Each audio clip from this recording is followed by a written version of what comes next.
حبیب اللہ، محبوب آپ پر درود و سلام پڑھنے والا کون ہے؟ امام الانبیاء صلی اللہ علیہ وسلم نے فرمایا علی مجھ پر کوئی انسان درود و سلام نہیں پڑھا، مجھ پر کوئی حیوان درود و سلام نہیں پڑھا، کوئی جن درود و سلام نہیں پڑھا، پر سامنے پہاڑی کے اوپر ایک چھوٹا سا پتھر ہے، وہ پتھر مجھ پر درود و سلام پڑھا ہے۔ تو اللہ رب العزت کے پیارے محبوب جمادات کے لیے امام الانبیاء صلی اللہ علیہ وسلم رسول بن کر ہیں۔ نباتات جنہیں آپ درخت اور پودے کہتے ہیں، امام الانبیاء صلی اللہ علیہ وسلم کی بارگاہ میں ایک عربی آتا ہے اور آ کر عرض کرتے یا رسول اللہ صلی اللہ علیہ وسلم، وہ سامنے ایک انگور کا خوشہ کھڑا ہے، اگر آپ اس سے کہہ دینا کہ چل کر میری بارگاہ میں آ جائے، اگر وہ انگور کا خوشہ کٹ کر چل کر آپ کی بارگاہ میں آ جائے تو میں رسول مان لوں گا، میں کلمہ پڑھ لوں گا آپ کا۔ میرے کریم آقا نے فرمایا رابی سوال کرنے والے جان انگور کے خوشے کو کہہ دے تجھے پیارے محبوب بلاتے ہیں، اللہ کا رسول تجھے بلا رہا ہے۔ وہ عربی اس خوشے کے پاس چلا گیا، امام الانبیاء صلی اللہ علیہ وسلم کا پیغام دیا، اے انگور کے خوشے تجھے امام الانبیاء صلی اللہ علیہ وسلم بلا رہے ہیں۔ اس خوشے نے محبوب کریم علیہ السلام کا پیغام سنا، اپنی جگہ سے کٹ کر چلتا ہوا امام الانبیاء صلی اللہ علیہ وسلم کی بارگاہ میں آ گیا۔ امام الانبیاء نے فرمایا تو نے سوال کیا تھا بتا، کہنے لگا حضور یہ واپس اپنی جگہ پر چلا جائے۔ امام الانبیاء صلی اللہ علیہ وسلم نے اشارہ کیا، انگور کا خوشہ وہاں سے چل کر جہاں سے کٹا تھا وہاں پہ کھڑا ہو گیا۔ اس عربی نے امام الانبیاء صلی اللہ علیہ وسلم کا کلمہ پڑھ لیا۔ اور ایک اور آتا ہے، عرض کرتے یا رسول اللہ صلی اللہ علیہ وسلم وہ سامنے کیکر کا درخت کھڑا ہے، اگر وہ چل کر آپ کی بارگاہ میں آ جائے میں کلمہ پڑھ لوں گا۔ امام الانبیاء نے فرمایا ذرا جانا اس کیکر کے درخت کو کہہ دے تجھے اللہ کا رسول بلاتا ہے۔ سبحان اللہ۔ جب اس نے سنا اس نے اپنی جڑوں کو کھیڑنا شروع کیا، سمیٹتا ہوا چلتا ہوا امام الانبیاء صلی اللہ علیہ وسلم کی بارگاہ میں آ گیا۔ امام الانبیاء صلی اللہ علیہ وسلم نے فرمایا عربی اب درخت تو میرے پاس آ گیا ہے۔ عرض کرنے لگا حضور یہ واپس بھی چلا جائے۔ امام الانبیاء صلی اللہ علیہ وسلم نے فرمایا درخت جہاں سے تو کھڑا تھا چل کے آیا تھا واپس چلا جا۔ تو وہ درخت وہیں سے امام الانبیاء صلی اللہ علیہ وسلم کے قدموں سے پیچھے ہٹا اور چلتا ہوا جہاں کھڑا تھا وہاں جا کر رک گیا، اور اس سے آگے نے کلمہ پڑھ لیا۔ اور جہاں سے وہ کیکر کا درخت آیا تھا وہاں آج مسجد شجرہ بنی ہوئی ہے، جہاں امام الانبیاء صلی اللہ علیہ وسلم کا گھر مبارک ہے، جہاں آج لائبریری بنی ہوئی ہے، بالکل اس کے شمال کی طرف چند قدموں کے فاصلے پر مسجد شجرہ ہے، اور اس جگہ پر یہی کیکر کا درخت تھا جس امام الانبیاء صلی اللہ علیہ وسلم نے بلایا تھا، وہ محبوب کریم علیہ السلام کے قدموں میں آیا تھا۔ تو اللہ رب العزت کے محبوب صرف انسانوں کے لیے رسول بن کر نہیں آئے، جمادات نباتات حیوانوں کے لیے بھی اللہ رب العزت کے پیارے محبوب رسول بن کر آئے ہیں۔ امام الانبیاء صلی اللہ علیہ وسلم آ رہے تھے تو ایک ہرن وہ امام الانبیاء صلی اللہ علیہ وسلم کی بارگاہ میں ہے، بلکہ وہاں پر کیا امام الانبیاء نے دیکھا کہ ایک جال لگا ہوا تھا، شکاری نے اس جال کے اندر ہرن پھنسی ہوئی تھی۔ جب امام الانبیاء صلی اللہ علیہ وسلم وہاں سے گزرے تو ہرن اپنی زبان حال سے کہنے لگی اے اللہ کے رسول مجھے آزاد کیجئے، میرے چھوٹے چھوٹے دو بچے ہیں، میں نے وہ بھوکے ہیں، میں نے ان کو دودھ پلانا ہے، اور میں وعدہ کرتی ہوں کہ میں ان کو دودھ پلا کر واپس آ جاؤں گی۔ امام الانبیاء صلی اللہ علیہ وسلم نے اس ہرن کو آزاد کیا۔ جب وہ ہرن جا رہی تھی ادھر وہ شکاری آ گیا، کہنے لگا کہ اللہ کے بندے میرا شکار لگا ہوا تھا، آپ نے آزاد کر دیا۔ امام الانبیاء نے فرمایا کہ عربی اس ہرن کے دو بچے ہیں، اور یہ اپنے بچوں کو دودھ پلانے گئی ہے، واپس پلٹ کے آ جائے گی۔ تو وہ کہنے لگا کہ کوئی شکار اگر جال سے نکل جائے تو کیسے واپس آئے گا؟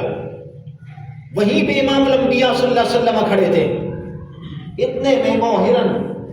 اپنے بچوں کو ساتھ لے کر امام الانبیاء صلی اللہ علیہ وسلم کی بارگاہ میں آ گئے۔ تو اللہ کے محبوب، اللہ کے رسول، یہ کوئی انسانوں کے لیے صرف رسول بن کر نہیں آئے، نباتات، حیوانات، جمادات کے لیے اللہ رب العزت کے پیارے محبوب رسول بن کر تشریف لائے ہیں۔ اور محبوب کریم علیہ الصلوۃ والسلام جب اعلان فرمایا مکے والوں کو کہ مکہ والوں میرا کلمہ پڑھو، لا الہ الا اللہ محمد الرسول اللہ صلی اللہ علیہ وسلم،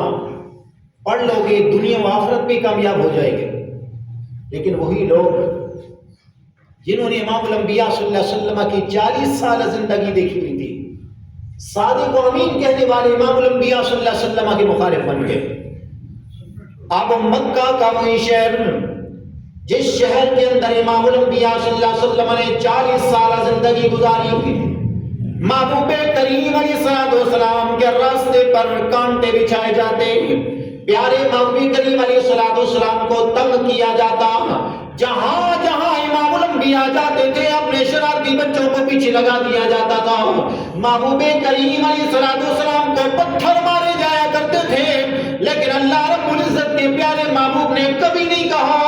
کہ مولا اس امت، میری امت کو تباہ و برباد کر دے۔ کبھی امام الانبیاء صلی اللہ علیہ وسلم کی زبان مبارک سے نہ نکلا، جب بھی دعا کی اللہ کے پیارے محبوب کے نام مبارک سے نکلے، اللہم اہد قومی فإنہم لا یعلمون۔ دعا کرتے ہیں کہ مولا کریم ان کو ہدایت فرما، یہ نہیں جانتے کہ میں کون ہوں۔ اور امام الانبیاء صلی اللہ علیہ وسلم طائف کے لوگوں میں جاتے ہیں، انہوں نے لہو لہان کیا، امام الانبیاء 2 پہاڑیوں کے دامن میں آ کر بیٹھ جاتے ہیں، اب کوئی دکھ درد بانٹنے والا نہیں۔ امام الانبیاء صلی اللہ علیہ وسلم بیٹھتے ہیں، اللہ رب العزت نے جبریل کو فرمایا، جبریل میرا محبوب آج وہاں پہ بیٹھ گیا، کوئی دکھ درد بانٹنے والا نہیں ہے، میرے پیارے محبوب کریم علیہ السلام کی بارگاہ میں چلا جا۔ پیارے جبریل امام الانبیاء صلی اللہ علیہ وسلم کی بارگاہ میں آیات کرنے لگے، یا رسول اللہ صلی اللہ علیہ وسلم، ان ظالموں نے آپ کو لہو لہان کیا ہے، تنگ کیا ہے، پتھر مارے ہیں، اگر آپ کہتے ہیں تو میں ان کو زمین سے اٹھا کر آسمان سے پلٹ دیتا ہوں، یا 2 پہاڑوں کو آپس میں ملا دیتا ہوں، یہ تباہ ہو جائیں گے، برباد ہو جائیں گے۔ میرے آقا نے جب سنا فرمایا، جبریل تو 1,24,000 انبیاء کرام کا صحابی ہے، جس نبی کو امت نے تنگ کیا انہوں نے بدعا کی، وہ غرق ہو گئے، کئی انسانوں کی شکلیں تبدیل ہو گئی، بستیوں کی بستیاں غرق ہو گئی، لیکن مجھے تو اللہ رب العزت نے اعزاز دیا ہے، وَمَا أَرْسَلْنَاكَ إِلَّا رَحْمَةً لِلْعَالَمِينَ۔ اور مجھے تو اللہ رب العزت نے رحمت للعالمین بنا کر بھیجا ہے،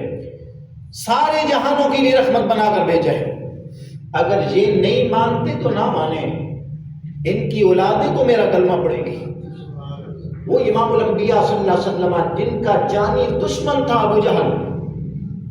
اور امام الانبیاء صلی اللہ علیہ وسلم کے بیٹھا ہوا تھا، امام الانبیاء گئے، فرمایا کہ میرا کلمہ پڑھ لو، دنیا آخرت میں کامیاب ہو جاؤ گے۔ اور ابو جہل نے امام الانبیاء صلی اللہ علیہ وسلم کو ایک پتھر مارا، جس کی وجہ سے امام الانبیاء صلی اللہ علیہ وسلم کے سر مبارک میں ایک زخم ہو گیا۔ اور محبوب عالم صلی اللہ علیہ وسلم اپنے پیارے چچا کے گھر میں رہتے تھے، اور جب پیارے چچا کے گھر میں آئے تو اس وقت آپ کے وہ پیارے چچا، آپ شکار سے جب واپس آتے ہیں تو ان کی لونڈی بتاتی ہے کہ آج تیرے بھتیجے کو ابو جہل نے ایک پتھر مارا ہے، جس کی وجہ سے امام الانبیاء صلی اللہ علیہ وسلم کے سر میں زخم ہو گیا ہے، خون بہ رہا تھا۔ وہیں پہ آپ نے وہ آلات شکار کے رکھے اور چلے گئے، ابو جہل کے سر میں 2 زخم کر کے واپس پلٹ کر آتے ہیں، اور آ کر کہتے ہیں کہ میرے بھتیجے اس ابو جہل نے آپ کے سر پر ایک زخم کیا ہے، میں اس کے سر پہ 2 زخم کر کے واپس پلٹ کے آیا ہوں، اب خوش ہو جائیے۔ لیکن سنیے میرے آقا نے کیا ارشاد فرمایا، میرے آقا نے فرمایا ہے میرے پیارے چچا، میں اس بات پر خوش نہیں ہوں، میرے سر میں ایک زخم ہوا، آپ 2 کر کے واپس پلٹ کے آ گئے۔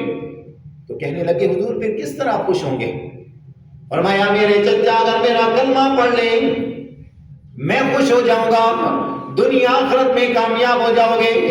امام الانبیاء صلی اللہ علیہ وسلم کا کہنا تھا آپ کے چچا نے آپ کا کلمہ پڑھا اور کلمہ پڑھ کر مسلمان ہو گئے۔ اور یہی ابو جہل ایک دفعہ اپنے گھر کے درمیان میں جہاں وہ راستہ تھا جہاں لوگ آتے تھے وہاں ایک گڑھا کھدوایا اور کھدوا کر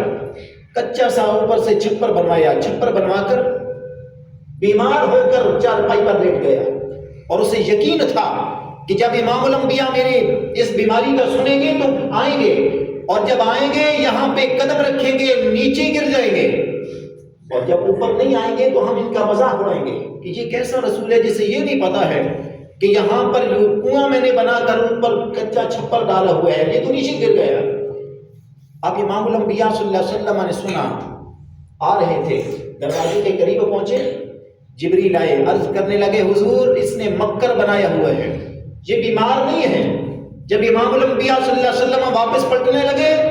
اس نے دیکھا تو وہ فوراً ہی دوڑا، اور اسے یاد نہ رہا کہ میں نے یہاں پر امام الانبیاء کے لیے کنواں کھودا ہے، گڑھا کھودا ہے، اسی گڑھے کے اندر وہ خود گر گیا۔ اب ان کے لوگ تھے، انہوں نے نکالنے کی کوشش کی لیکن جو بھی وہاں پر لٹکاتے وہی رسیاں ٹوٹ جاتی ہیں۔ تو کہنے لگا کہ جب تک امام الانبیاء نہیں آئیں گے تو میں یہاں سے نہیں نکلوں گا، آپ امام الانبیاء کو بلائیں۔ جب امام الانبیاء صلی اللہ علیہ وسلم کو بلایا گیا، میرے محبوب نے فرمایا ابو جہل تجھے میں باہر تو نکال دوں گا لیکن میرے ساتھ وعدہ کر کے میرا کلمہ پڑھے گا۔ کہنے لگا کہ ہاں میں وعدہ کرتا ہوں کہ میں آپ کا کلمہ پڑھوں گا، مجھے اس گڑھے سے نکالا جائے۔ کہ جہاں وہ رسیاں ٹوٹ جاتی تھیں امام الانبیاء صلی اللہ علیہ وسلم نے ید اللہ والا ہاتھ اس گڑھے کے اندر کیا اور اس سے ابو جہل کے ہاتھ سے پکڑ کر امام الانبیاء نے باہر نکال دیا اور فرمایا کہ اے ابو جہل اب تو میرا کلمہ پڑھ لے۔ تو اس وقت بھی وہ کہنے لگا کہ مجھے آج پتا چلا ہے کہ آپ تو بہت بڑے جادوگر ہیں۔ تو جن کے مقدر میں مسلمان ہونا نہیں تھا، اسلام لانا نہ تھا، اللہ رب العزت نے فرمایا ختم اللہ علی قلوبہم وعلی سمعہم وعلی ابصارہم، کہ میں نے ان کے دلوں پر مہریں لگا دی ہیں کہ ان کے ساتھ جو بھی سامنے ہوتا رہے وہ اسلام نہیں لائیں گے۔ تو اللہ رب العزت نے امام الانبیاء صلی اللہ علیہ وسلم کو آخری رسول بنا کر بھیجا، اور ایسا رسول بنا کر بھیجا کہ جس کی رفتیں، جس کی عظمتیں سارے رسولوں کے اوپر ہیں۔ اور امام الانبیاء صلی اللہ علیہ وسلم کے غلاموں، آخر میں بات کروں گا اس صحابہ کی کہ سرزمین چکوال کے اندر، یہ سرزمین چکوال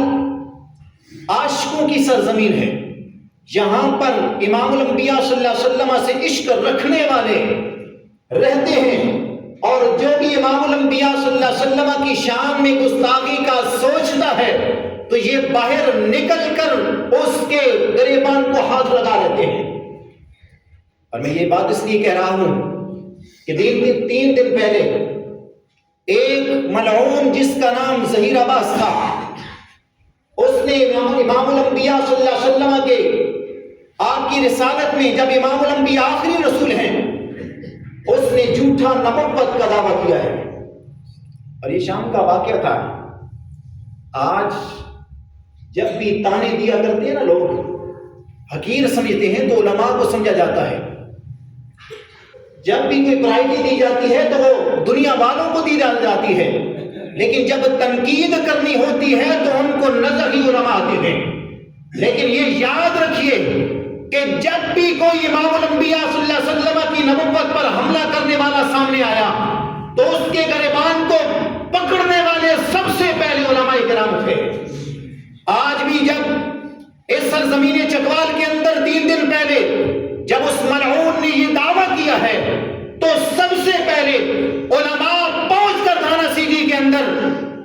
کلمہ بھی درج کروایا اور اس ملعون کو گرفتار بھی کروایا ہے۔ اور آپ کی بھی ایک ذمہ داری بنتی ہے، وہ ذمہ داری یہ ہے